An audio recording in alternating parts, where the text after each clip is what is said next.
Have you ever noticed how in a mall or market there are certain shops that have little or no human traffic? And even if they do, nobody seems to be buying. There's a farmer's market I visit regularly in Abuja, and last week I couldn't help but witness an altercation between one of the stall owners and a customer. The irate seller was upset with the customer who he felt had wasted over 30 minutes of his time haggling over the prices of different fruits and vegetables, and in the end, she decided she was not going to buy from him. As far as he was concerned, the time wasted on her could have been used to sell to other serious buyers. As I watched this back and forth, I couldn't help but sympathize with the seller. Being a frequent visitor to this market, I was familiar with most of the shop owners, but I had never transacted with this particular guy. I had also noticed that his produce always looked fresh and nice, but he never seemed to have customers. It was therefore understandable for him to be upset that this potential buyer who had spent so much time in his shop was leaving without purchasing anything. I found the whole exchange funny as I wondered what the woman was thinking. Should she buy just to please the seller or leave?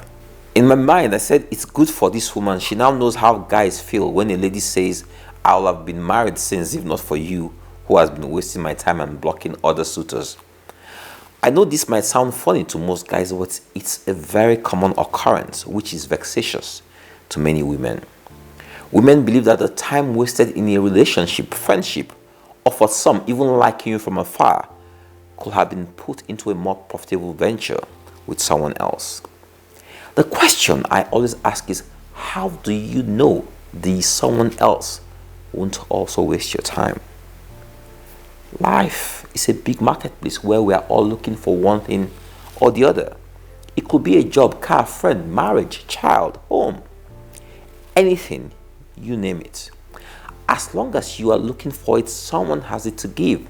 We are all buying and selling, but more often than not, you find that there are many sellers who can't find buyers and buyers who can't find sellers. Why? What do you think differentiates those who succeed in the marketplace and those who don't? How do you explain the fact that the seller with the best vegetables doesn't have customers, or that the prettiest girl from the best family can't find a husband, while the so-called wayward girl with 2 children from different men has just married the most eligible bachelor in town? How do you explain degree holders from Harvard and Princeton doing mediocre jobs, while the top 10 richest in the country have no foreign degrees? How do you explain a country like Nigeria with so much human and material resources, yet our people are so poor? I can keep on going on and on with questions like this because they are mind-boggling. You have done all that's expected of you. You have done all the experts prescribe. You have done all the Bible decreed. You have gone to all the singles fellowships. You have gone to all the couples retreats. You have participated in all the fasts the pastor has called for. And yet, your situation has not improved.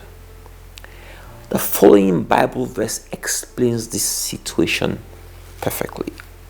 I returned and saw under the sun that the race is not to the swift, nor the battle to the strong, neither yet bread to the wise, nor yet riches to men of understanding, nor yet favor to men of skill, but time and chance happeneth to them all. Our ways are not the ways of God. Our time is not God's time. Our season is not God's season. Our purpose might not be aligned with God's purpose. But in everything, there still remains something called God's grace. It is the fuel for our every moment. It's the cushion for every situation. The pathway in our crossroad. The light in our darkness.